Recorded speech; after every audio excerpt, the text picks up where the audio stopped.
pembahasan ini, saya akan membahas sedikit tentang learning loss. Sebelumnya, apakah teman-teman sudah tahu itu learning loss?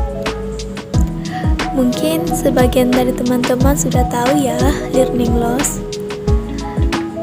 Karena kata learning loss tentu tidak asing lagi bagi kita. Jadi, learning loss adalah kehilangan kemampuan belajar atau menurunnya hasil belajar. Terus, apa sih yang menyebabkan terjadinya learning loss? Sebenarnya, learning loss tidak asing lagi di dunia pendidikan. Jika kita lihat kondisi sekarang, learning loss memang terjadi pada sebagian orang, dan itu tidak bisa kita pungkiri. Dan tentunya itu disebabkan oleh beberapa faktor. Yang pertama, kondisi putus sekolah karena faktor ekonomi. Yang kedua, libur panjang. Libur yang berkepanjangan akan membuat seseorang tidak efektif lagi untuk belajar. Ketiga, hilangnya kesempatan belajar karena kurangnya intensitas interaksi antara siswa dan guru saat proses pembelajaran tatap muka.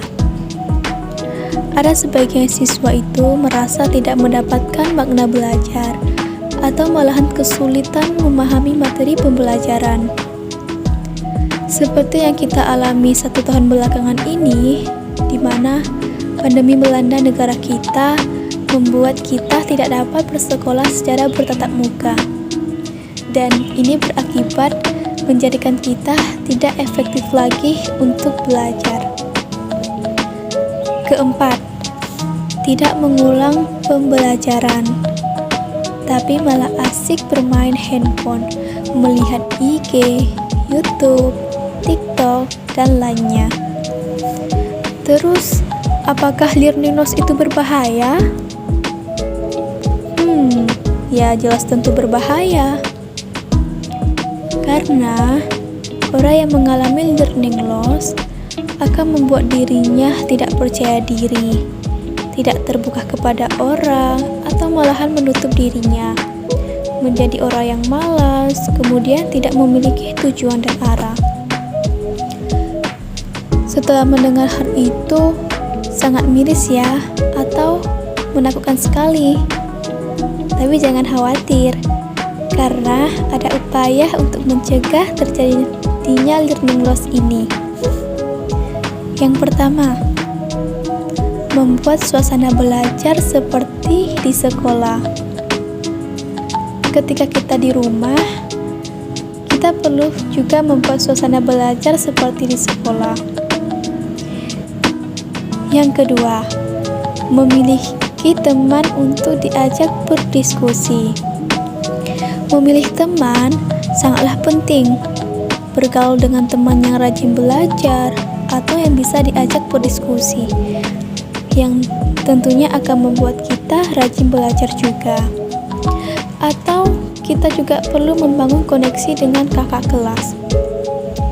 Yang ketiga, membuat jadwal rutinitas belajar harian. Belajar di sekolah saja itu tidak cukup. Kita perlu mengulang pembelajaran itu di rumah. Jadi, ketiga hal itu adalah hal untuk mencegah kita dalam mengalami learning loss. Maka dari itu, mulailah dari diri sendiri. Karena yang dapat mengatasi permasalahan pada diri kita tentunya diri kita sendiri.